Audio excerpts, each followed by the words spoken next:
Sekarang mari kita masuk kepada bahasannya dan kita rujuk tafsir dari Ibnu Abbas radhiyallahu taala anhuma. Ayat ke-22.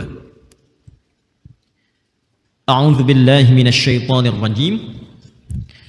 Allazi ja'ala lakumul arda firasyan was samaa'a binaa'a وأنزل من السماء ماء فأخرج به من الثمرات رزقا لكم فلا تجعلوا لله أندادا وأنتم تعلمون. Ada ayatnya? Diharapkan di pertemuan berikut semua pegang mushaf, ya. Kalaupun tidak memungkinkan, nanti tolong di aplikasi atau nanti materi ini kita scan halamannya, Anda bisa download kemudian dan kita tersambung insyaallah ya. Bismillahirrahmanirrahim. Kita akan sambungkan di ayat sebelumnya dulu.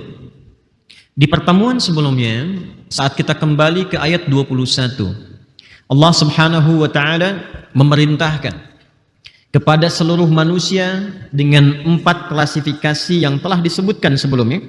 Ayat 1 sampai 20. Ada orang yang telah menyatakan beriman kepada Allah. Ada orang yang ingkar, yang beriman ayat 1 sampai 5. Ada orang yang mengingkari keimanannya kepada Allah Subhanahu wa taala ayat 6 sampai dengan 7. Di antara orang ini adapun yang mengaku beriman tapi perilakunya ingkar kepada Allah Subhanahu wa taala, tercakup di dalamnya.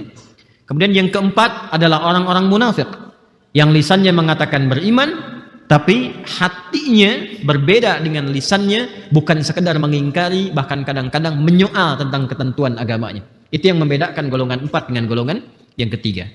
Maka dengan rahmat Allah Subhanahu wa taala, Allah menginginkan semua golongan manusia ini kembali kepada fitrah ketaatan mula saat diciptakan. Dengan rahmat Allah sebelum ia wafat, Allah inginkan semua. Itulah sayangnya Allah kenapa disebut dengan Rahman Rahim. Dan kenapa Rahman mendahului Rahim? Ya, kenapa Rahman mendahului Rahim? Bismillahirrahmanirrahim. Karena Rahim itu konteks akhirat, Rahman itu konteks dunia. Dan rahmat Allah ketika disebut dengan Rahman itu luas, mencakup semua hamba tanpa kecuali. Artinya dengan Rahmannya Allah, Allah menginginkan, hey, baik yang sekarang beriman, tambah kuatkan imannya. Yang kafir, yang ingkar, yang bermaksiat, bahkan yang munafik, aku tidak menginginkan kalian semua wafat dalam keadaan menentang aku, kata Allah. Maka Allah berikan kesempatan sampai nyawanya di kerongkongan sebelum dia wafat. Ya, karena itu mohon maaf, saya kadang-kadang tak mampu mengungkapkan bagaimana sayangnya Allah kepada kita. Saking dalamnya. Bahkan kalaupun sudah menghitam maksiatnya, itu masih diberi kesempatan dengan rahmat Allah yang sangat tinggi untuk bertobat. Sampai turun kan Quran surah 39 itu, Az-Zumar ayat 53. Itu diminta oleh Allah, langsung diperintahkan kepada Nabi Muhammad SAW untuk diviralkan kepada semua umatnya. Viralkan Muhammad SAW. Ya ibadiyalladzina asrafu ala anfusihim la taqnatu min rahmatillah. Rahmat itu dulu yang disebutkan. Viralkan Muhammad SAW bahwa aku memanggil semua hambaku yang bermaksiat, yang dosanya sudah menghitam, yang kadang memvonis diri mungkin gak masih diampuni, yang terkadang memvonis diri saya sudah banyak maksiatnya kayaknya gak mungkin diampuni oleh Tuhan. Kata Allah, katakan pada mereka, jangan pernah putus asa dari rahmat Allah Subhanahu wa taala. Jadi sebelum berbicara tentang ampunan, itu sifat rahmannya dulu yang disampaikan. Karena itu, ketika kita akan memanggil pun, itu setelah kalimat Allah, Allah katakan Rahman, sebut namanya. Rahman ya Rahman. Itu ada di Quran surah ke-17 ayat 110. Ya, Qulid'ullaha awid'ur Rahman. Kata Allah, sebut nama Allah. Kalaupun kau merasa berat menyebut itu karena merasa banyak maksiat, kadang kalau orang sudah banyak maksiat, dia menyebut Allah susah kan? Ya. Ada rasa berat itu, sungkan, malu, takut. Kata Allah, hei, kalaupun berat melakukannya, ingat rahmatku, sebut ya Rahman. Ya, itu yang dilakukan oleh Abu Nuwas itu. Pernah dengar Abu Nuwas ya? Bukan Abu Nawas, sebetulnya Nuwas asalnya itu. Ya, yang saat hidupnya banyak mabuk-mabukan, banyak berbuat maksiat, tapi cerdas, jenius, pintar, bahkan pandai bikin puisi, bikin syair. Ya, tapi tahukah itu hidup sezaman dengan Al-Imam Syafi'i rahimallahu taala. Itu hidup sezaman. Ya, tahukah Anda ada yang menyebutkan Abu Nuwas, ada yang menyebutkan penyair yang lainnya, tapi kisahnya serupa. Ya, kisahnya serupa. Tapi di akhir hidupnya Saat disampaikan pada Imam Asy-Syafi'i bahwa si fulan telah meninggal dunia, beliau nggak mau menyolatkan. Ya, karena tahu kehidupannya bagaimana. Tapi setelah yang memandikan beliau itu menemukan di bawah bantalnya ada syair, dan syairnya indah sekali. Ilahi lastu lil firdausi ahla wala aqwa 'alan naril jahimi fahabli taubatan waghfir dzunubi fa innaka ghafirudz dzambil 'azimi. Ya Allah, aku memang terlihat dari kalangan banyak hamba-Mu kayaknya tidak layak untuk menerima bagian dari penghuni surga Firdaus. Tapi aku pun gak kuat kalau harus masuk ke neraka jahanam. Ini luar biasa ya. Aku memang dinilai orang kayaknya bukan bagian dari penghuni surga Firdaus. Tapi kalau masuk neraka jahanam aku gak kuat ya Allah. Sedangkan aku sangat menyadari bahwa Engkau itu adalah pemaaf, pengampun yang tanpa batas maaf dan ampunannya. Maka dengan segala sifat pemaaf dan ampunan itu, mohon terima taubatku ya Allah. Karena aku meyakini Engkau pasti mengampuni dosa sebesar apapun yang pernah aku kerjakan dalam kehidupanku. Itu saat mendengar syair itu disampaikan dan dibaca, maka beliau kemudian ya langsung menyusul ke tempat ya dimakamkan itu. Dan ada yang menyebut riwayat masih akan disolatkan kemudian disolatkan, tapi menyebutkan dan sudah dimakamkan lalu mendoakan. Itulah kisah seseorang yang terlihat banyak berbuat maksiat, tapi ternyata di ujung hidupnya husnul khatimah. Ya, ini yang mendasari saya nggak bisa vonis orang gitu. Ya, di dalam pandangan saya siapapun punya hak untuk soleh. Ya, seberat apapun dia pernah berbuat salah, seberat apapun dia pernah bermaksiat, bagi saya dia punya kesempatan untuk jadi orang taat sepanjang dia masih berkehidupan. Itu yang menjadikan saya selalu berbagi dengan teman-teman, doakan. Jangan banyak dicela, tapi kita doakan. Minimal dengan doa itu menembus relung hatinya yang paling dalam dan membimbing dia untuk merubah menjadi lebih baik. Dan boleh jadi ketika lebih baik, mungkin kesolehannya lebih tinggi dibandingkan dengan kita. Gitu ya? Baik, ini sesuatu yang sangat dalam teman-teman sekalian, bagian yang penting untuk saya tekankan. Kita kembali, jadi Allah tuh menginginkan semua rahmat itu disebutkan. Kalau berat mengucap namaku Allah, ingat rahmatku, kata Allah, sebut Rahman. Rahman ini rahmat tanpa batas. Karena itu kalau kembali ke Quran surah 39 di ayat 53, kata Allah, hei, la taqnatu min rahmatillah. Jangan putus asa ya rahmatku. Nanti kalau kita sudah sampai kepada pemahaman itu dan tertanam dalam jiwa kita rahmatmu ya Allah, langsung turun kalimat berikutnya, innallaha yaghfirudz dzunuba jami'a. Dosamu sebesar apa sih? Ya, semua dosa yang pernah engkau kerjakan aku ampuni sekarang kalau engkau mau bertobat. Jadi maaf ya, kalau dengan turunnya ayat ini belum tersentuh kita untuk bertobat, dengan cara apa lagi Allah harus mengampuni dosa kita? Salah Allah di mana gitu kan? Lantas ada orang mengatakan, kenapa saya mesti begini ya Allah? Engkau kenapa? Allah kan sudah jawab tadi. Aku hamparkan rahmatku dengan luas untuk menerima taubat yang engkau lakukan kepada aku. Jelas sampai sini? Maka di antara wujud itu semua, turunlah ayat 21 di Al-Baqarah untuk memberikan pengantar. Hei semua manusia, hambaku yang 4 golongan itu. Kan? Kembalilah kepada Allah. Tingkatkan takwamu supaya engkau bahagia. Karena di ujung ayatnya kan la'allakum tattaqun ya. Tingkatkan takwamu supaya engkau bahagia, supaya engkau nyaman, rizkimu tentram, gitu kan? Aku menginginkan kau kembali kepada fitrah. U'budu rabbakum. Mulai itu dengan kembali beribadah kepada Allah Subhanahu wa taala. Karena itu ternyata ibadah itu jalan yang mengantarkan kepada semua solusi kehidupan. Sebentar ya, sebelum kita masuk ke ayat 22, saya ingin tekankan ini dulu supaya nggak lupa. Karena problemnya begini, kalau sudah lupa itu suka nggak ingat. Kalau sudah lupa, suka nggak ingat, itu masalahnya. Ini, alhamdulillah. Ini ibadah nih.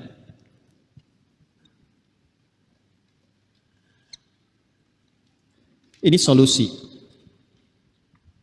Ya.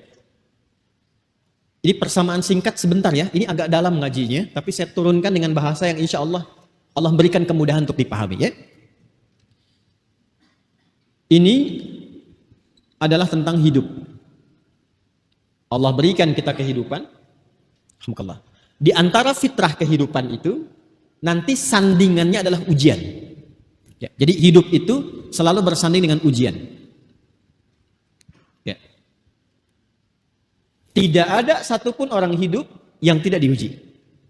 Seringkali manusia menyebutnya dengan masalah, problem. Ya. Masalah, problem. Tidak ada manusia di bumi ini yang hidup yang tidak punya masalah. Semua pasti akan diuji. Jelas ya? Dan tujuan ujian ini diberikan, awas lihat cara memandangnya, bukan untuk menjadikan kehidupan kita bermasalah, tapi untuk meningkatkan kualitas kehidupan itu, sehingga tahap kehidupan kita bisa lebih baik daripada sebelum-sebelumnya. Dan itu sudah melekat menjadi fitrah bagian dari hidup. Jadi kalau kita ingin meningkat kualitas hidup, pasti harus lewat ujian.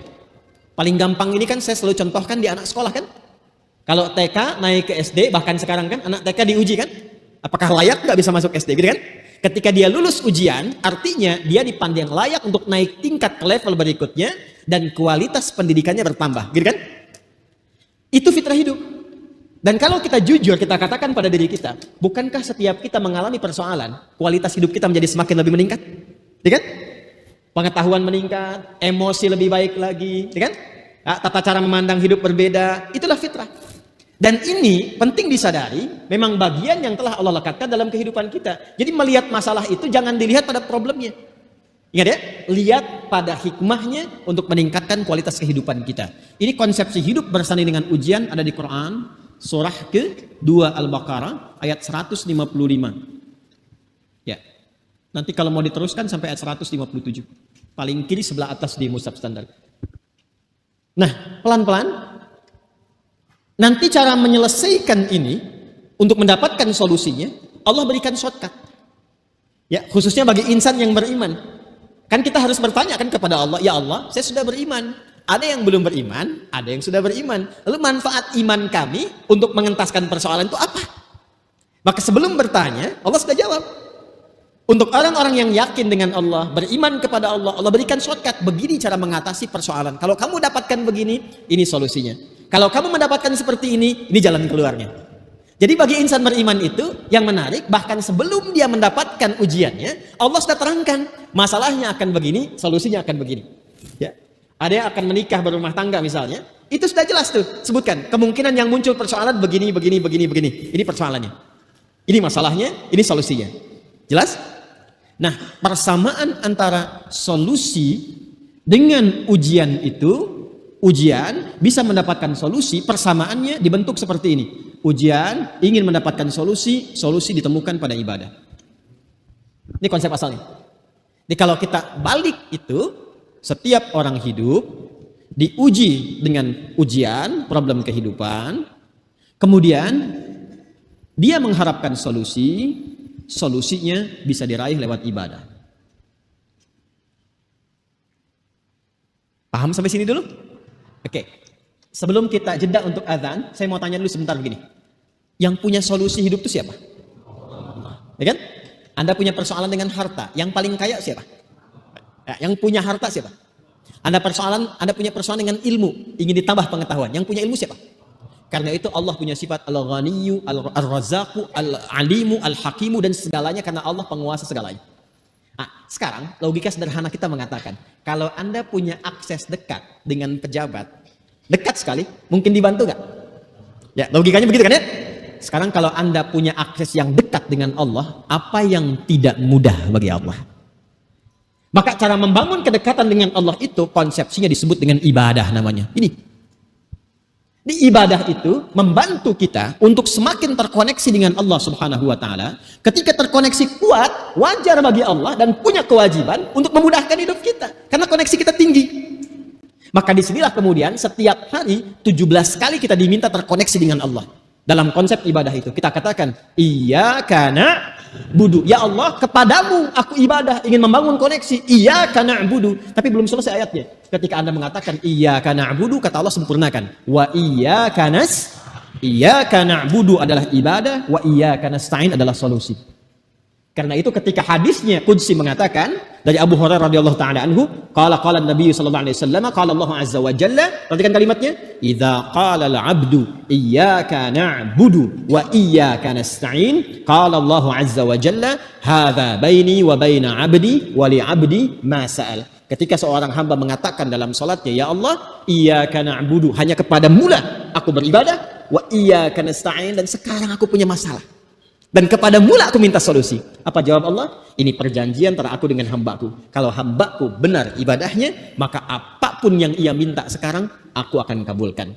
Pertanyaannya, kalau memang kita diciptakan untuk ibadah dan memudahkan kehidupan kita, bagaimana caranya ya Allah? Di mana tempatnya? Seperti apa jalannya? Itu yang kita akan bahas setelah menunaikan salat Isya dan korelasinya tersambung ke ayat 22. Assalamualaikum warahmatullahi wabarakatuh. Bismillahirrahmanirrahim.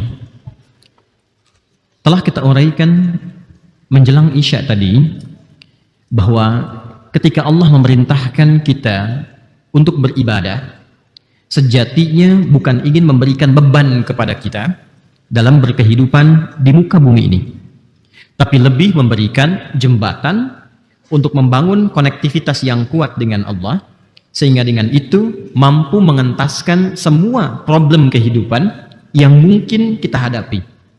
Karena itulah ketika kita berkehidupan, maka diberikan petunjuk oleh Allah Subhanahu wa Ta'ala dengan keterangan yang jelas bahwa dalam hidup itu mungkin ada persoalan-persoalan sebagai bagian dari ujian hidup yang didesain untuk meningkatkan kualitas kehidupan. Bentuknya detil sekali. Kalau di rumah tangga mungkin akan begini. Saat menuntut ilmu barangkali akan seperti ini. Di masyarakat dengan status sosial yang berbeda akan didapati seperti ini. Cara menyelesaikan itu semua, membangun solusinya, maka jembatannya ditampilkan oleh Allah dalam bentuk ibadah. Karena itulah ketika, bahkan jangankan manusia, ketika jin pun diperintahkan untuk ibadah, sejatinya memberikan solusi dalam berkehidupan. Maka turunlah Quran surah ke-51, Adz-Dzariyat, di ayat ke-56, yang memberikan spesifik penekanan ketika Allah mengatakan, وَمَا خَلَقْتُ الْجِنَّ وَالْإِنسَ إِلَّا لِيَعْبُدُونَ. Tidaklah aku ciptakan jin dan manusia itu kecuali untuk menjadikan seluruh aktivitasnya itu untuk beribadah kepadaku, kata Allah. Kalau Anda bertanya, kenapa? Maka dijawab di Al-Fatihah itu yang kita mohonkan setiap hari. Iyyaka na'budu wa iyyaka nasta'in. Karena ketika engkau mengatakan, ya Allah, kami membangun konektivitas denganmu lewat ibadah ini, maka kami punya persoalan, kami mohon solusinya.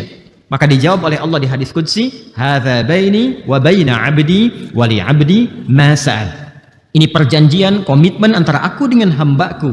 Bila hambaku memenuhinya dengan baik, maka apapun yang dia minta. Tolong garis bawah ini. Apapun yang dia minta saat ini, aku kabulkan. Di hadis qudsi yang lain, Allah menyampaikan, qala Rasulullah sallallahu alaihi wasallam, qala Allah azza wa jalla, ibadi khalaqtuka lil ibadati fala tal'ab wa qasamtu laka rizqaka fala tat'ab. Hambaku, aku ciptakan engkau itu esensi untuk ibadah, maka jangan banyak mainnya. Jadi yang membuat, saya tidak mampu mengatakan kita ya, karena kan nggak semua kita gitu ya, yang membuat seseorang atau hamba Allah merasa sulit dalam hidup itu, ternyata kata Allah itu dia nggak fokus ibadah, dia banyak mainnya, banyak gesernya gitu. Dia punya masalah, Allah kasih solusi, ini keterangannya, ini jalannya. Dia nuntutnya tinggi kepada Allah, tapi solusinya nggak dibaca. Di ketika Allah berikan petunjuk nggak dibaca. Quran kan petunjuk, ya kan? Dzalikal kitabu la raiba fi hudal lil muttaqin. Syahrul Ramadan alladzi unzila fihil Quran hudal lin nas. Hudan itu petunjuk berkehidupan. Ya, Allah berikan petunjuknya, diterangkan di situ jenis persoalan ini solusinya, dia nggak baca, tapi nuntutnya tinggi. Ketika diberikan, dia tidak lakukan. Kata Allah, boleh jadi yang membuat hidupmu penuh beban, padahal desain beban itu bukan untuk membebani, tapi meningkatkan kualitas hidup. Engkau tuh banyak mainnya, kata Allah. Padahal kalau engkau ikuti seperti ini caranya, hidupmu mudah. Karena itu ketika kita diminta menunaikan ibadah, semua manusia, ujungnya ditutup dengan kalimat takwa. Kembali ke Al-Baqarah ayat 21. Ya ayyuhan nasu budu rabbakumul ladzi khalaqakum walladzina min qablikum la'allakum tattaqun. Ya ayyuhan nasu budu rabbakumul ladzi khalaqakum wama khalaqtul jinna wal insa illa liya'budun. Balik ke situ lagi. Di ujungnya ditutup kan? Walladzina min qablikum la'allakum tattaqun. Engkau ini ibadah supaya mendapat takwa. Nah, takwa itulah shortcutnya untuk mendapatkan solusi. Karena itu kata takwa, ingat ini ya, dengan semua derivasinya dalam Al-Quran. Derivasi itu perubahan katanya. Kata kerja dari fi'il madhi, ya, bentuk past tense ke fi'il mudhari misalnya, ke fi'il amr, atau ke masdar, itu derivasi namanya. Dalam bahasa Arab disebutnya disorof, ya, tasrifnya. Itu disebutkan sebanyak 240 kali di Al-Quran. Nanti kata tunggalnya at-taqwa itu 155 kali. Kalau kita keluarkan itu, ya, kalimat-kalimat takwa itu selalu kaitannya lekat dengan solusi. Yang paling viral, yang paling populer, yang paling familiar untuk kita semua, masih ingat ayat ini?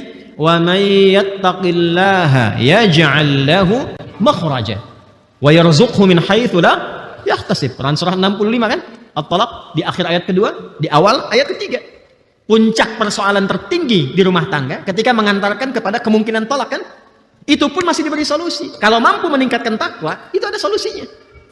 Ternyata terkadang persoalan yang rumit di rumah tangga pun bisa selesai dengan senyuman. Ya. Ketika jembatannya dibangun, makanya kan banyak persoalan tinggi itu hempas di atas sejadah kan? Ya kan? Ketika sejadah dibentangkan, lalu kemudian sujud kita ibadah, keluar air mata itu tuntas persoalan kan? Ya. Tapi tidak sedikit persoalan yang kecil menjadi membesar, karena kata Nabi itu tadi di hadis qudsi banyak mainnya. Yang ditampilkan tuh kedudukannya, ya, harta bendanya, egosentrisnya dan sebagainya. Demikian dalam problem kehidupan sosial, di pekerjaan, di bisnis dan sebagainya. Jadi kalau takwanya meningkat, wa may yattaqillaha. Masih ingat teorinya dulu? Kalau ada kata man, ya, man nanti masuk dalam isim mausul, itu artinya ayat itu ditujukan untuk setiap personal hamba. Maka cara memahaminya, ini ayat untuk saya. Hei Adi Hidayat, gitu cara memahami ya. Anda silahkan siapapun namanya, ya. Hai Adi Hidayat, kalau takwamu engkau tingkatkan, aku berikan solusi. Yaj'al lahu makhraja, dan enggak pakai alif lam makhraja itu. Nanti saat masuk ke situ kita Arab insyaallah. Di Arab itu dibedah secara bahasanya. Ya, itu surah 65, kita masih di surah kedua kan? Ya. Itu umum, nakirah itu enggak bisa dibatasi. Ya, artinya di semua aspek persoalan kehidupan, kalau kita tingkatkan takwa, itu diselesaikan oleh Allah, dimudahkan. Wa yarzuqhu min haitsu la yahtasib. Bahkan segala jenis rizki. Rizki itu kan bukan hanya uang, pakaian, tidak. Keturunan, ketenangan, kenyamanan itu bentuk rizki. Itu bentuk rizki. Itu diberikan oleh Allah kemudahan bahkan dari sisi yang tidak kita duga. Ya, ilmu sering saya katakan kan?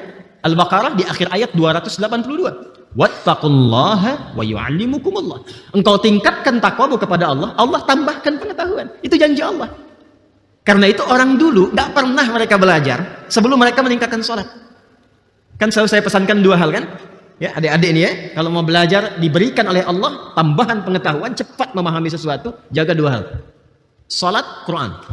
Ingat itu ya, salat, Quran. Orang dulu semua begitu. Jadi mereka tingkatkan salatnya dari kecil itu, salat jaga, terutama latihan subuh dulu tuh. Ya, salat subuh latihan dulu karena banyak berkahnya. Itu yang paling banyak disaksikan, termasuk semua malaikat menyaksikan. Malaikat malam dan siang itu semua tugasnya itu dikerjakan malam dan siang yang sif-sifan untuk subuh mereka semua menyertai. Itu yang dimaksud di Quran surah ke-17 Al-Isra di ayat ke-78. Ya, aqimis salata liduluki syamsi ila ghasaqil laili wa qur'anal fajr. Inna qur'anal fajri kana mashhuda. Ya. Jadi kata Nabi SAW, sungguh inna malaikatal laili wa malaikatan nahari, malaikat yang bertugas di malam dan di siang itu menyaksikan semua bacaan-bacaan yang dilakukan di waktu subuh. Karena itu orang dulu itu sebelum subuh udah siap-siap. Makanya saking berharganya waktu subuh itu, karena dimulai pergerakan berkehidupan, termasuk oksigen juga bertebaran, ya kan? Karbon dioksida diserap, ya, oksigen keluar kan? Makanya ayatnya di Quran surah At-Takwir itu, ayat 18, ya, was-subhi idza tanaffas. Kalau subuh itu tiba, tanafas. Maka peredaran kehidupan itu dimulai, nafasnya dimulai, matahari mulai muncul, ya. Bunga-bunga pun sejuk, nyaman, oksigen banyak keluar. Makanya mahal subuh itu. Disiapkan, mereka tunggu sebelum subuh udah bangun. Nah, itu waktu yang paling ideal tuh, 1 jam menjelang subuh itu, jernih, cara berpikir tenang. Ya, kembali ke Quran surah Al-Muzammil itu di ayat yang ke-6, inna nasyi'atal laili hiya ashaddu wata'an wa aqwamu qila. Kalau Anda bisa bangun tuh di antara sekian malam, khususnya yang mendekati kepada subuh, sepertiga malam terakhir, itu sentuhannya ke jiwa menjadi kuat dan keingatan itu dahsyat. Kalau pengen lihat risetnya orang barat ya tentang bagaimana bangun menjelang subuh itu, ya di sepertiga malam, silahkan cek risetnya itu. Suasana yang paling menenangkan, meneduhkan, membuat konstruksi berpikir itu sehat dan cepat memahami sesuatu, itu waktunya. Dan kita punya ayatnya. Dipraktekkan nggak gitu? Ini ternyata diminta tahajud itu bukan hanya diminta bangun malam supaya pintar, ya kan? Supaya emosi stabil, supaya tenang, supaya terkoneksi tinggi dengan Allah. Puncaknya apa? Ini, supaya dapat solusi. Pengetahuan bertambah. Ingin bahagia? Al-Baqarah di akhir ayat 189. Wattaqullaha la'allakum tuflihun. tingkatkan takwamu kepada Allah, engkau akan cenderung bahagia. Karena itu di Al-Baqarah di ayat 21 ujungnya ditutup dengan kalimat takwa, la'allakum tattaqun. Ya ayyuhan nasu u'budu rabbakumul ladzi khalaqakum walladzina min qablikum. Tafsir ini nyambung ke yang sebelumnya yang dengan ke Az-Zariyat ayat 56. Wa ma khalaqtul jinna wal insa illa liya'budun. Bahkan jin, jangankan manusia, bahkan jin. Kemudian di ujung ditutup la'allakum tattaqun, supaya kalian mampu meningkatkan takwa. Dan kenapa ya Allah mesti meningkat takwa? Dijawab, supaya hidupmu mudah. Jelas? Nah, lalu yang paling menarik sekarang kita bertanya, ya Allah, di mana kami beribadah itu? Seperti apa perangkatnya? Bagaimana menunaikannya? Bagaimana caranya? Maka sebelum kita bertanya itu semua, sempurna semua keterangan yang menjadi jawaban untuk kita dari Allah Subhanahu wa taala. Bahkan sebelum engkau aku ciptakan, kata Allah, aku sudah siapkan tempatnya untuk engkau beribadah itu. Masuklah ke ayat yang ke-22. Allazi ja'ala lakumul arda firasya. Bapak Ibu sekalian, itu yang saya terangkan dari ba'da maghrib sampai sini itu cuma satu huruf, allazi. Saya terangkan itu aja tuh tadi tuh. Itu diwakili oleh satu kalimat aja di Quran. Allazi. Itu maknanya. Yuk kita bedah dari kebahasaannya. Ada di sini yang belajar bahasa Arab? Ada ya? Dari kampus ada ya? Saya ada lihat juga mahasiswa Madinah ikut ngaji itu tadi yang jurusan bahasa. Ada ketemu murid kita. Ya. Insya Allah ada di tingkat agak tingginya. Ada yang alfiyah kan ya? Ada yang jurumiyah kan? Ya kan? Al-kalamu wal lafdzul murakkabul mufidu bil wad'i wa aqsamuhu thalathatun ismu fi'lun wa harfun. Amma ismu wa kalimatun dalat ala ma'nan fi nafsi wa lam tuqaran bi zamanin wad'an. Kan? Itu yang jurumiyah ya. Kalau sudah masuk ke alfiyah, kalamuna lafdzun mufidun kastaqim wasmun wa fi'lun thumma harfunil kalim. Lompat ke nomor 88. Mausulul asma'il ladzil untha allati. Ingat? Ingat enggak? Jangan setara dengan Allah, turunkan di sini. Mausulul asma. Ya, kita bedah bahasanya. Ngajinya agak sabar ya. Di semua disiplin ilmunya yang bisa kita sampaikan, kita uraikan. Mausulul asma'il ladzi al-untha allati. Kemudian faliya, hamzahnya dibuang. Idza ma thuniya la tuthbiti. Nah, nanti kalau bisa menghafal bait ini, insya Allah paham gramatikal bahasa Arab, nahu dan sharaf. Bisa pandai itu, ya, bisa pandai. Jumlahnya 1002 bait. Jumlahnya 1002 bait. Nah, saya S2 itu tesisnya tentang syarah Ibnu Aqil, manhaj Ibnu Aqil, ya fi syarah Alfiyah Ibnu Malik. Tentang ini. Mausulul asma'il ladzi al-untha allati. Isim mausul itu, kalau mau kita i'rab, ini mubtada ya, mudhaf ilaih, ini mubtada tsani, khabarnya mahdhuf, takdiruhu minhu. Isim mausul itu isim, ingat ya, al-asma itu jamak dari kata isim. Isim berarti kata benda. Gitu ya? Isim berarti apa? Kata benda. Perhatikan baik-baik. Mausulul asma, isim mausul itu, ragam isim mausul itu. Kenapa penting saya bulati isim? Karena nanti mausul itu ada dua. Ada yang huruf, ada yang isim. Ini pokoknya dengar aja dulu ya. Saya memahami barangkali ada beberapa yang belum akrab, tapi dengar aja dulu. Insya Allah nanti satu saat kalau bukan Anda anaknya, insya Allah ya. Baik. Nggak cukup dengan amin, siapin dari sekarang ya. Doa. Jadi mausul itu nanti ada dua jenis. Ya. Mausul itu bahasa kitanya konjungsi yang menyambungkan sesuatu. Kata sambung lah. Ya. Paling gampangnya konjungsi kata sambung. Ya. Nanti fungsinya apa kita akan bedah. Itu ada dua jenis. Ada yang huruf, ada yang isim. Ada yang huruf jumlahnya 5. Ya. Ada an, ada anna, kemudian nanti ada lau, ada kai, anna ada tasdidnya. Ada lau, ada kai, ada ma. Satu lagi. Ya. 1, 2, 3, 4, 5. Nah, ini yang huruf. Jadi ada kata sambung yang mengorelasikan, menyambungkan keterangan sebelum dengan setelah ditengahi oleh kata sambung. Itu ada 5 hurufnya. Ya. Nah, selain yang 5 ini, ada bentuknya kata benda, bukan huruf. Ya. Kata benda disebut dengan isim. Kalau dijamakkan disebut dengan asma namanya. Jelas? Asma. Nanti ada yang khusus misalnya kalau digenderkan untuk laki-laki, ya, atau yang sifatnya netral, yang tidak bercabang. Ada yang sifatnya untuk perempuan atau yang sifatnya bercabang. Karena itu nanti kita temukan misalnya alladzi, pernah dengar? Allati, pernah dengar? Alladzina, pernah dengar? Allati, pernah dengar?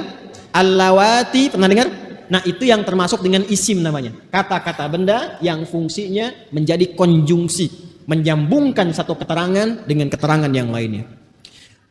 Bentuk pertama kata benda yang berfungsi untuk menyambungkan adalah alladzi, mausulul asma'il ladzi, al-untha allati. Ada alladzi untuk mudzakkar, ada allati untuk mutsanna. Saya simpan yang ini, saya terangkan yang ini. Karena di Al-Qur'an kan yang tadi kita dapatkan ayat 22, alladzi kan? Alladzi ja'ala lakumul arda firasyan. Pelan-pelan. Pernah dengar enggak kata mudzakkar? Bukan zakar, tapi mudzakkar. Karena nanti ada zakar wal untha. Pernah dengar mudzakkar? Baik.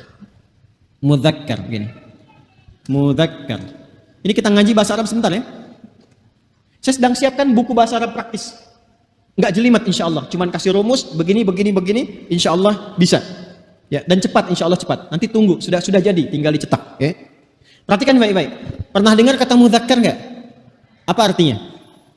Laki-laki kan? Baik. Sebetulnya kata mudzakkar itu bukan laki-laki. Ya. Kalau zakar itu laki-laki, untha perempuan.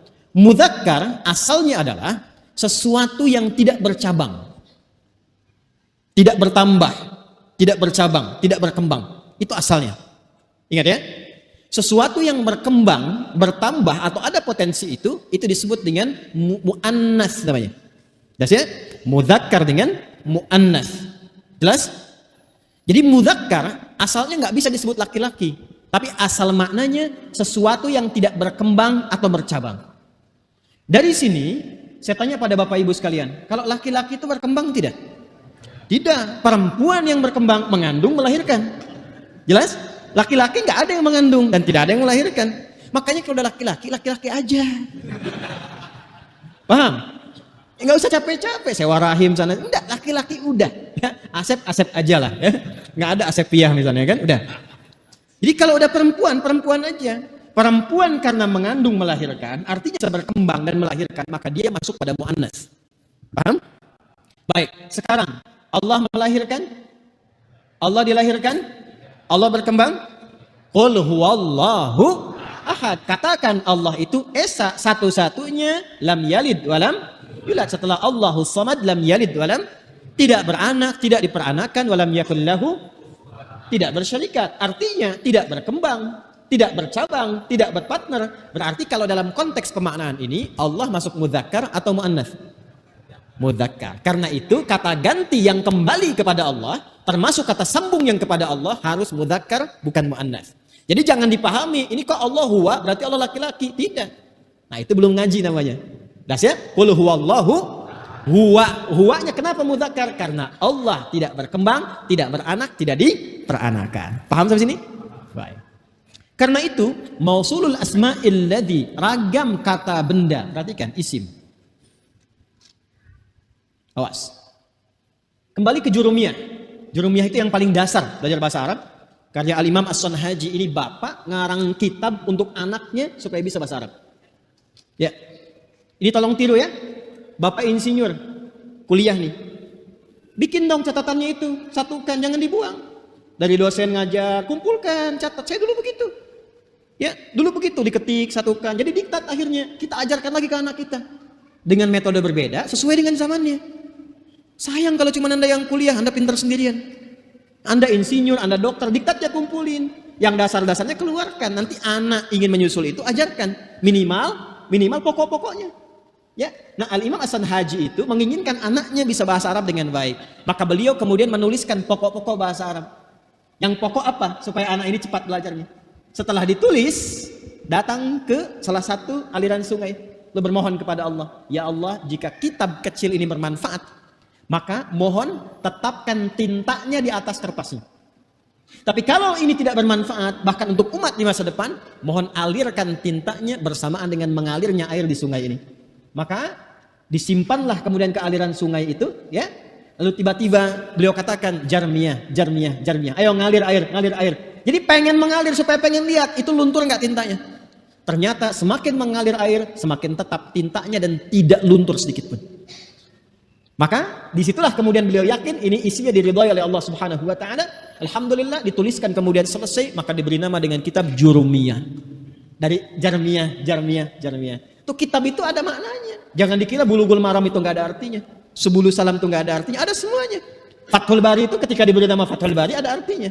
Nah, ngajinya begitu. Jadi kita tahu maksudnya ke sini. Nah, kenapa ini isim? Apa bedanya dengan huruf? Saya simpan huruf karena bukan bahasan kita. Sekarang kita fokus ke sini dulu. Al-ismu huwa kalimatun dallat ala ma'nan fi nafsiha wa lam tuqtaran bi zamanin wad'an. Itu di Jurumiyah. Yang tadi yang saya sebutkan kitabnya itu. Isim, kata benda, kalau ada kalimat di dalam bahasa Arab berbentuk dengan kata benda disebut dengan isim, apapun namanya. Isim masdar, isim fa'il, isim maf'ul dan sebagainya.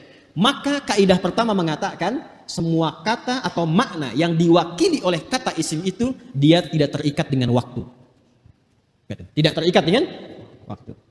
Tidak terikat dengan waktu. Nah, artinya apa? Ketika Allah menurunkan ayat ini dibuka dengan alladzi ja'ala lakumul arda firasya. Allah bukan ingin menurunkan ayat ini untuk orang yang hidup di zaman Nabi saja. Dia nggak diikat dengan waktu.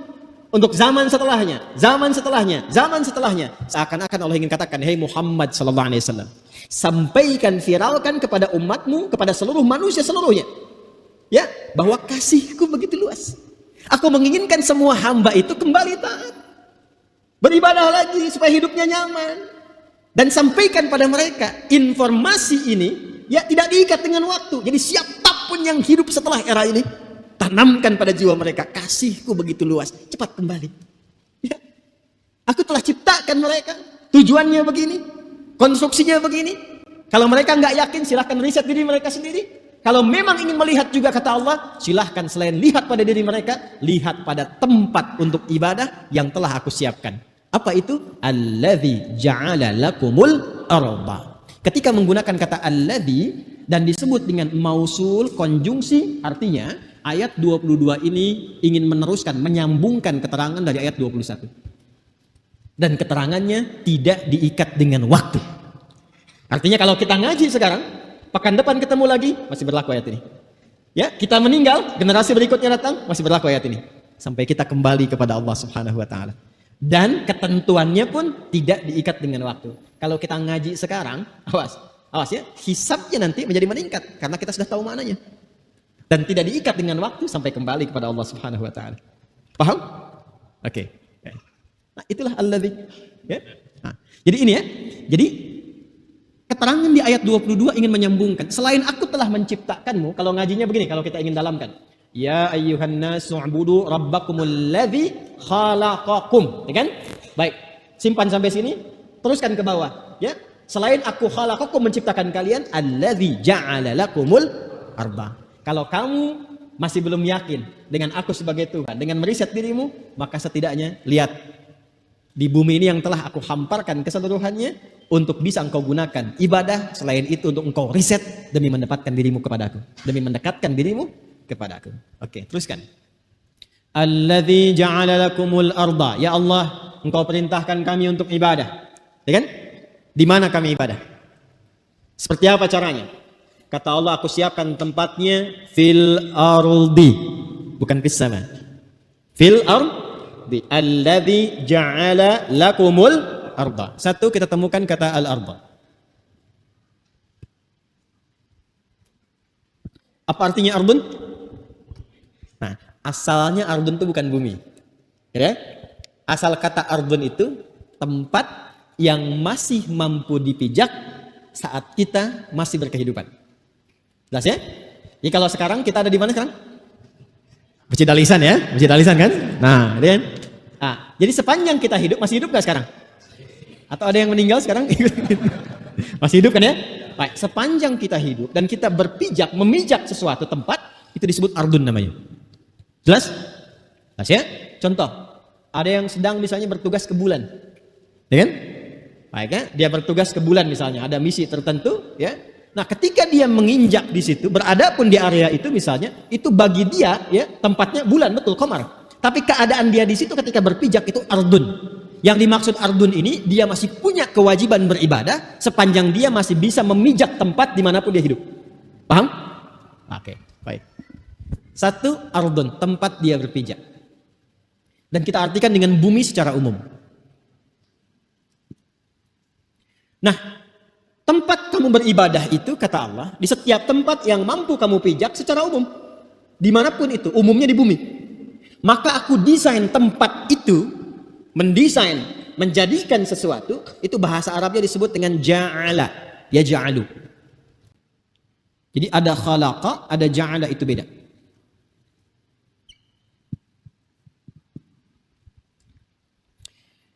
Saya agak pelankan sedikit. Ini apa? Spidol ya? Oke, ini spidol. Apa fungsinya? Belum tentu.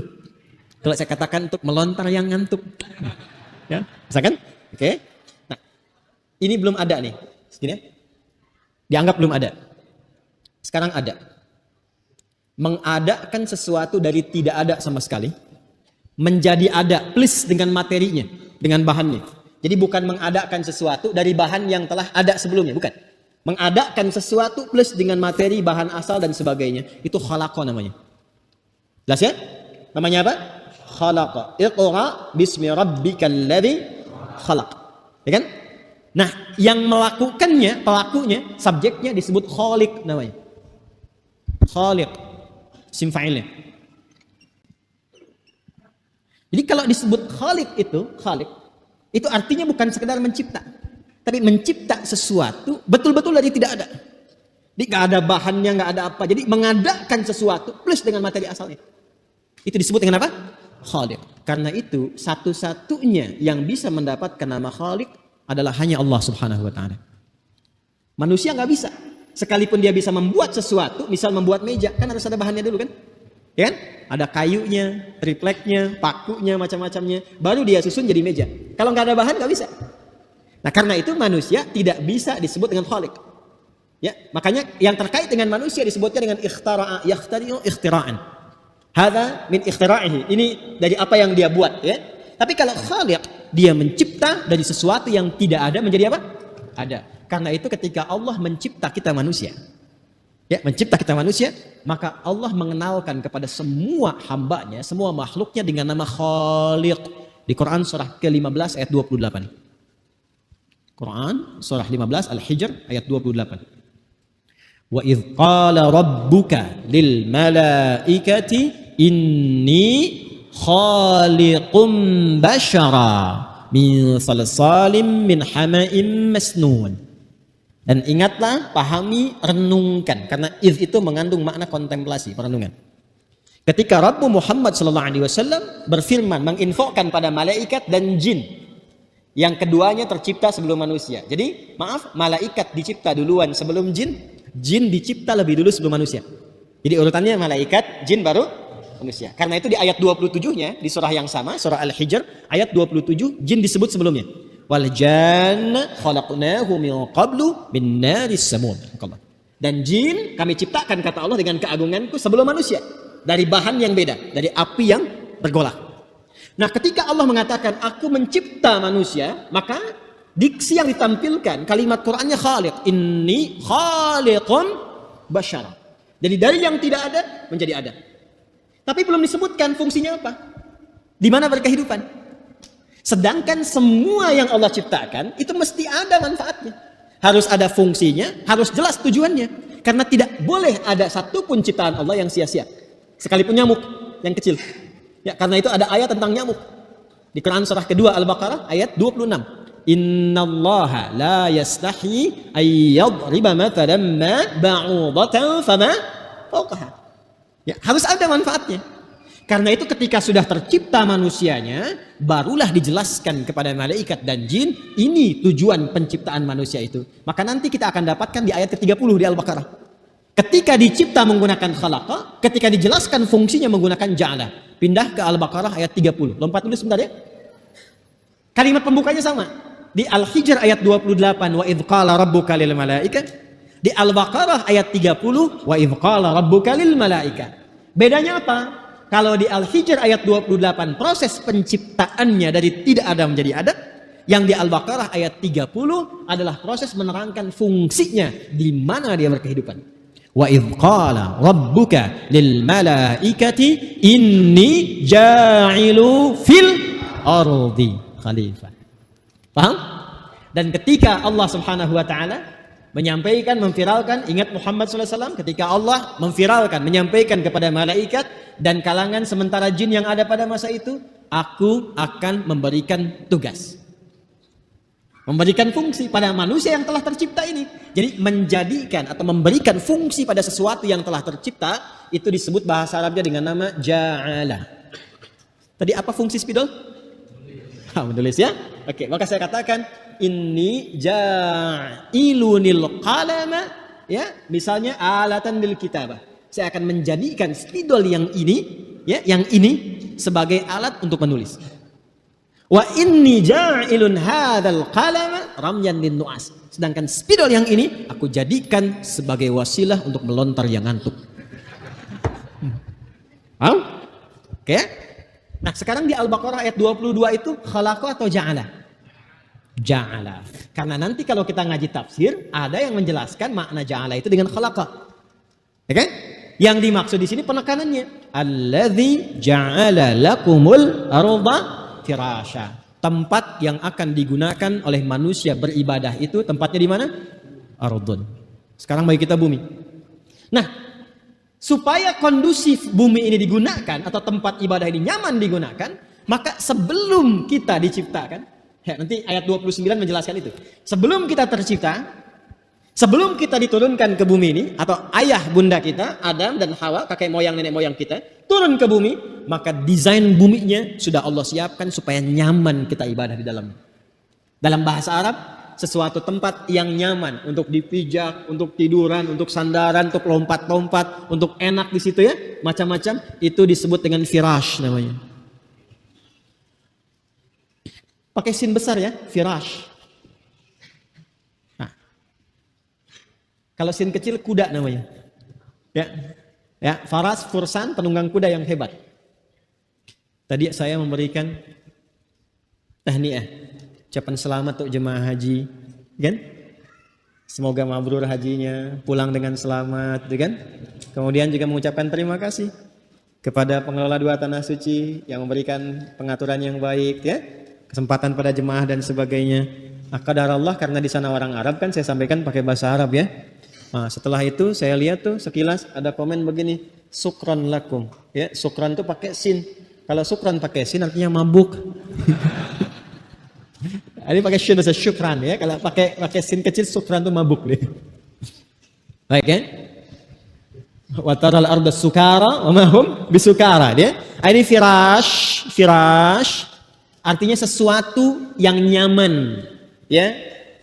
Nyaman diapakan? Ya nyaman untuk diinteraksikan, mau dipakai tiduran enak, dipakai duduk-duduk enak, pakai bercanda enak, guling-gulingan enak, lompat-lompat enak. Karena itu kasur bahasa Arabnya firash. Coba saya tanya, tidur enak gak di kasur? Enak. Guling-gulingan enak? Lompat-lompatan enak? Ada anak kalau naik kasur lompat-lompat kan? Ya kan? Saking enaknya dia nggak mau dilarang kan? Ya kan? Nah, itulah firash. Rahmat Allah kepada kita saking luasnya menjadikan setiap tempat yang kita pijak untuk ibadah itu di bumi ini itu didesain dengan nyaman. Jadi sebetulnya nggak ada alasan untuk gak ibadah, karena semua tempatnya disiapkan untuk ibadah. Makanya Nabi kan sangat viral mengatakan ju'ilatil ardu li wa li ummati masjidan tahura. Ya, kita itu dapat hadiah dari Allah, kata Nabi, dijadikan di seluruh bagian bumi itu sepanjang dia suci dan baik, dijadikan tempat yang nyaman untuk ibadah. Masjid tempat sujud yang suci. Ya. Jadi sebetulnya, maaf ya, ini sampai sini saja kalau kita mau tarik dalam dunia kita, nggak ada alasan nggak bisa ibadah. Anda kerja di mana? Anda mengatakan nggak bisa sholat di sini, mustahil. Tempatnya bisa, andanya mungkin yang nggak sholat. Anda tidak harus menunggu ada musola di kantor, karena space kantor itu masih dimungkinkan untuk sujud. Apa nggak mungkin di situ berpikir, kok bisa mencari dunia bisa nyaman, untuk ibadah nggak nyaman? Padahal Anda pulang kepada Allah tuh pengen nyaman. Ya kurang apa Allah pada kita? Tempatnya dibuat nyaman untuk ibadah, ketentuannya diberikan, jaminannya dijaminkan, ya, tupoksinya jelas, contohnya diwujudkan, orangnya ada mencontohkan pada kita, ilmunya terjaga, nggak ada celahnya kita untuk mengelak. Karena itu ketika Allah memberikan rahmatnya kepada kita dan kita menagih, ya Allah, saya sekarang ingin ibadah. Di mana? Bagaimana caranya? Dijawab oleh Allah, setiap tempat yang kau pijak di bumi itu sangat terbuka, engkau bisa ibadah. Aku jadikan kondusif itu. Makanya nggak ada alasan. Nggak ada alasan. Tinggal persoalannya, manusianya mau atau tidak. Jelas? Ini baru satu bagian dari ayat yang belum kita sempurnakan. Alladzi ja'ala lakumul arda firasya. Sekarang tambahkan ngajinya itu pakai makna alladzina, pakai makna alladzi yang tadi itu. Seakan-akan Allah ingin mengatakan setiap generasi berganti berkehidupan. Sampai mereka meninggal pun selalu aku siapkan tempat yang kondusif untuk dia ibadah kepada aku.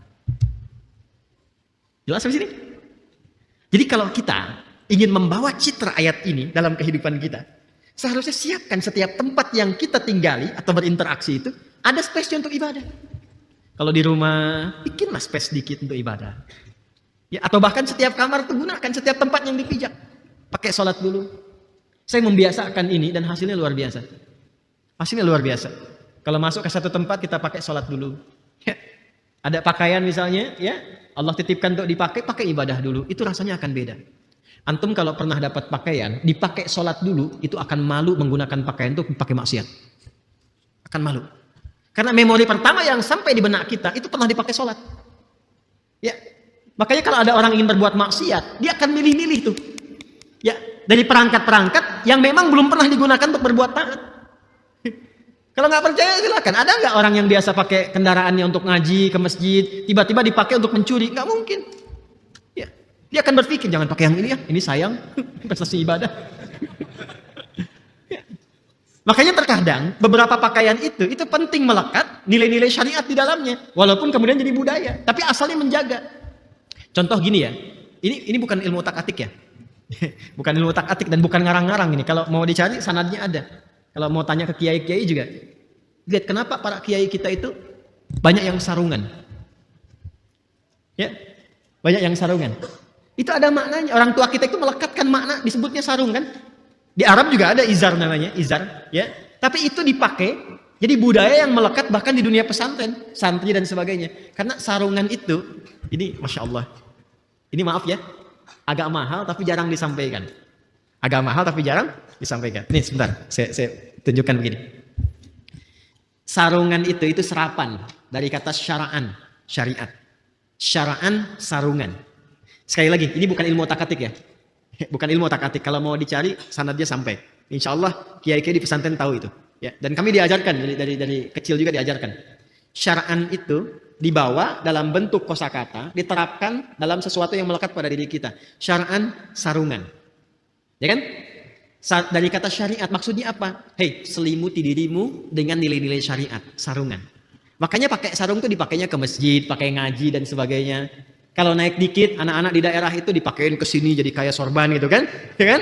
Ya terserah mau jaka sembung, jaka ini si jai, si pitung macam-macam kan? Ya, kalau udah pakai itu kan kesannya baik ya. Itulah syara'an sarungan. Paham? Kemudian pakaian atasnya apa? Pernah dengar baju koko? Ya, baju koko itu serapan dari baju takwa, wakwa, tuko, takwa.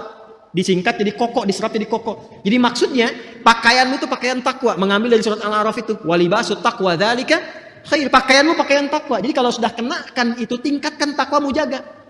Makanya ketika Anda pakai baju koko itu, suasananya beda kan? Ada orang ke diskotik pakai baju koko.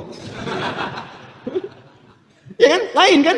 Jadi sekali lagi ya, ini penting saya sampaikan di awal supaya tidak menduga nanti utak-atik itu, tidak. Ya. Bukan ya, ini ada sanadnya. Pakai baju takwa itu gambaran tingkatkan takwamu. Bangun ketaatan lebih baik lagi. Kalau dibawa ke dalam dunia pengetahuan, belajar yang betul. Makanya pakaian takwa itu, bagi para muslim pembelajar mahasiswa, itu pakaian yang mampu meningkatkan pengetahuannya untuk ibadah kepada Allah. Setelah itu syara'an, kalau sudah ilmunya bagus, ibadahnya bagus, tutupi hidup dengan syariat, sarungan, ya. Kemudian kalau ilmu sudah tinggi, sudah bagus, hidupnya penuh dengan syariat, maka pakai khufyah, tambah ketakutannya kepada Allah, tawadhu. Innama yakhsyallaha min ibadihil ulama. Orang-orang alim itu yang takwa, yang baik, yang sudah mengerti, maka dia semakin tawadhu. Makanya orang pintar, ulama, kiai yang bagus, habib, ustadz-ustadz yang baik itu, ketika merasa ilmunya itu bagus, dia semakin tawadhu. Semakin lembut, semakin baik, semakin menyatukan, membangun harmoni. Itulah khufyah, itulah kopiah. Kalau sudah ini ada, kopiah ada, baju takwa kokoh ada, sarungan ada, maka pakailah bakyak. Tahu bakyak gak? Ya, bakyak itu dari kata al-baqa, bakyak, pertahankan itu sampai pulang. Makanya di santri, di pesantren banyak bakyak gitu. Jelas ya? Halo? Ini bukan ilmu otak-atik, itu dari dulu sudah begitu. Cuma kita kan tinggal pakai aja. Nah, yang paling aneh itu generasi sekarang yang aneh mendapatkan keterangan itu. Artinya apa? Artinya kita kurang menggali sekarang. Artinya ada yang kurang menggali tentang keterangan di masa lalu. Kan orang tua kita dulu itu nggak banyak teorinya, simpel aja, tapi maknanya dalam. Maknanya dalam sekali. Paham sih sini? Baik ya. Alladzi ja'ala lakumul arda firasya. Hei, aku telah jadikan bumi yang engkau pijak itu, yang engkau berkehidupan di situ, engkau beraktivitas di situ, kondusif dan sangat nyaman digunakan untuk ibadah. Artinya, kalau ada pernah berkehidupan dan diberikan oleh Allah space untuk berinteraksi, belum pernah dipakai ibadah, tangisin tuh. Coba pulang ke rumah ya. Lihat semua ruangan di rumah. Nanti pulang, cek. Jangan-jangan ada satu ruangan yang belum pernah dipakai sholat di situ. Ayo, kan? Coba dicek lagi. Ya? Awas hati-hati, nanti hadisnya banyak. Kalau hadis tentang desain rumah itu ada loh, teman-teman yang di dunia interior. Ya? Awas tuh. Nabi itu sangat efektif sekali. Jangan sampai kata Nabi, misalnya contoh nih, ada 4 kamar, cuma 3 yang dihuni, maka 1 itu dimanfaatkan oleh setan. Jadi Islam itu spesifik, jangan ada yang israf, berlebihan, sia-sia nggak kepake. Ya, ini untuk kamar siapa, ini bagaimana, ini yang mana, didesain semuanya supaya nyambung semua, ada aktivitas di situ. Jelas sampai sini?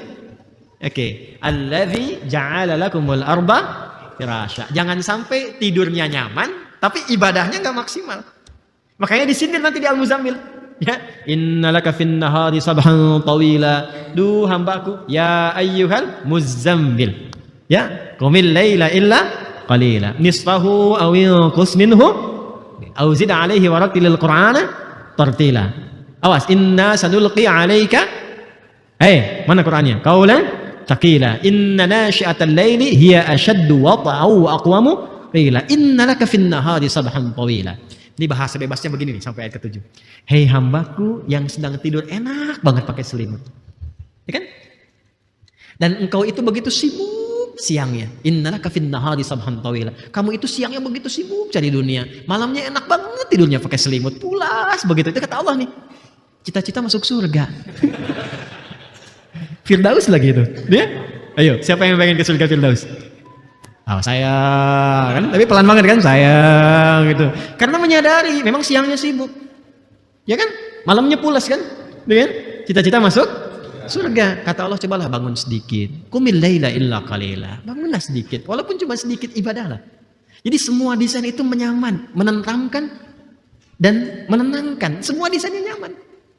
Setelah itu apa? Kalau cuma bumi saja nggak nyaman tuh, maka dijadikan kemudian langit sebagai atapnya. Alladzi ja'ala lakumul arda firasyan was-samaa'a binaa'a. Maka supaya kamu merasakan lebih enak lagi, nikmat lagi, nyaman lagi, ada pemandangan yang bisa ditatap, kami jadikan langit itu sebagai atapnya. Bahkan dibangun seluas-luasnya.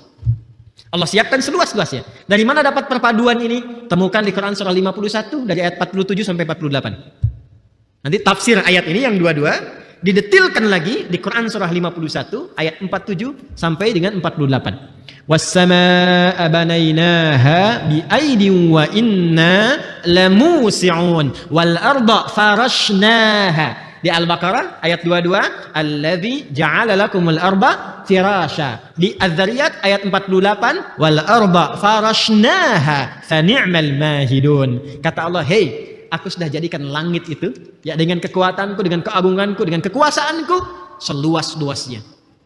Bahkan pindah ke Al-Mulk nanti engkau pandang, ya. Aku jadikan semua yang di langit sebagai hiasan.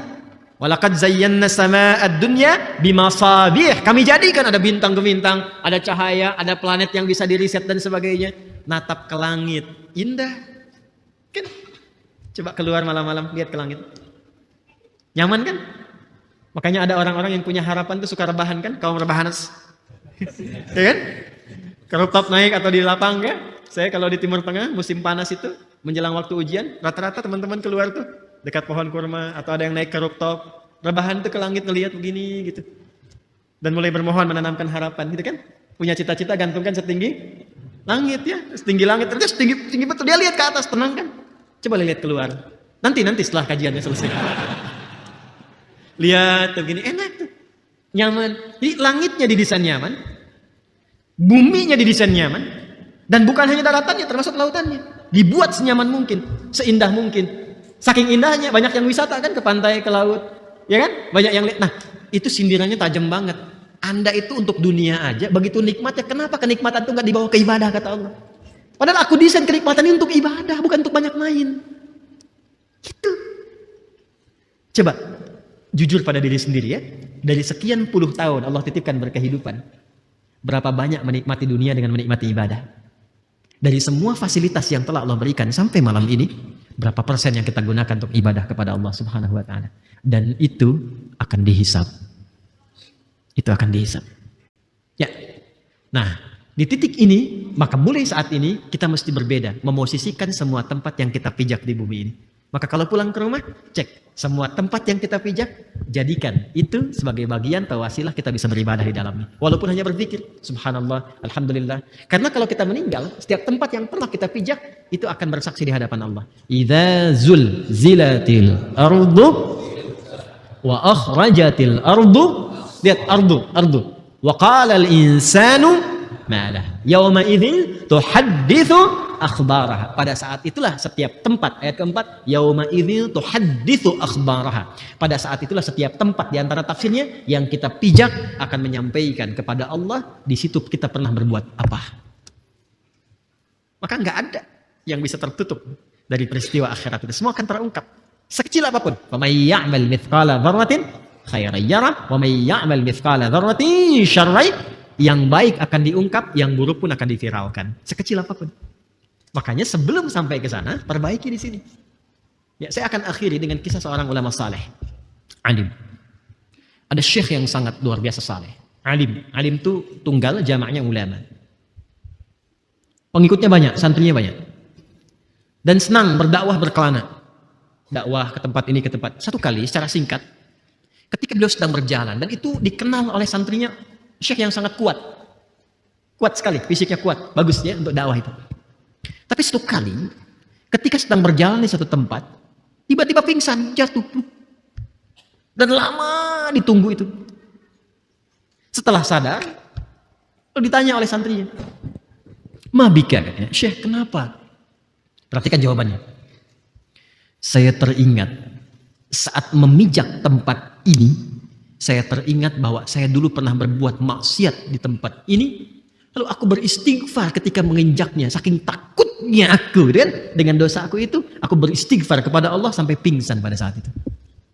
Saya mau tanya, maksiatnya seorang alim itu gimana sih? Seorang syekh yang alim itu maksiatnya gimana? Ya, itu saking takutnya kepada Allah saat hisab jadi viralkan di akhirat nanti. Karena semua lihat. Kalau sekarang Anda bisa tutupi, saya bisa tutupi. Dan beruntungnya kita disayang Allah, nggak dibuka aibnya. Ini boleh jadi saya pun mungkin banyak aib. Ya. Dan Allah berkenan menutup, makanya kita syukuri. Anda boleh jadi lebih baik dibandingkan saya. Hanya boleh jadi Allah tutup aibnya saja gitu kan sehingga tidak terbuka. Di akhirat akan dibuka semua, sekecil apapun. Karena itu sebelum kembali, itu tutupi dulu. Pernah lihat filmnya? Ada sinetron itu? Saya mau tanya, itu kalau casting, syuting begitu, langsung jadi begitu tayang atau diedit dulu? Diedit itu supaya bagus atau supaya tampil apa adanya? Bagus kan? Kalau ada kata-kata kurang bagus, diedit ya. Didubbing kadang-kadang kan. Gambar-gambar kurang bagus, diedit ya. Supaya jadi lebih bagus kan? Demikian. Nah, kehidupan kita tuh begitu. Sebelum ditampilkan di akhirat, maka kisah hidup kita yang akan ditampilkan nanti, edit dulu sekarang. Ya, kata-kata yang kurang bagus, istighfari. Sehingga yang keluar dibuka nanti bagus. Bagian episode kita yang kita ketahui, kita tahu itu. Dan Allah Maha tahu. Ya Maha tahu. Karena itu hubungan kita dengan Allah selesaikan dulu. Mintakan istighfar, mohon ampunan kepada Allah. Nanti kalau sudah biasa dilakukan, Anda itu paling paham dengan kebiasaan Anda. Anda keluar dari masjid saja sudah ada memorinya. Setiap kita tuh memorinya beda. Kesini pernah memikirkan siapa, berprasangka buruk pada siapa, ya, pernah nginjak sendal siapa, pernah pakai sendal siapa wudu tanpa bilang, ya, dan sebagainya tuh. Itu nanti kalau bisa kita biasakan itu, demi Allah saya katakan, itu akan merubah keadaan hidup kita. Akan beda suasananya, tenang gitu, enak. Saya punya sepupu, dia masuk pesantren dulu. Ketika dia masuk, ada sendal jepit di pesantren itu, dia beli. Dia ke masjid, begitu ke masjid pulang sendalnya hilang. Lalu apa yang dia lakukan? Dia kemudian tandai, kan suka ditandai ya, misalnya kalau Adi inisial, ya kan, A, dia kan A itu. Dia masuk masjid keluar hilang lagi. Ketiga, dia ikat dengan gembok, sendal jepit dia gembok tuh. Ada tahu nggak? Hilang dengan gembok-gemboknya. Yang keempat, dia tuliskan. Ini benar karena masih polos kan dari SD ke SMP ya. Masuk karena diterima setingkat SMP. Dia tuliskan di sendalnya, takutlah kepada Allah. Itu bertahan sendalnya. Bertahan. Sampai kalimat itu hilang, hilang lagi sendalnya.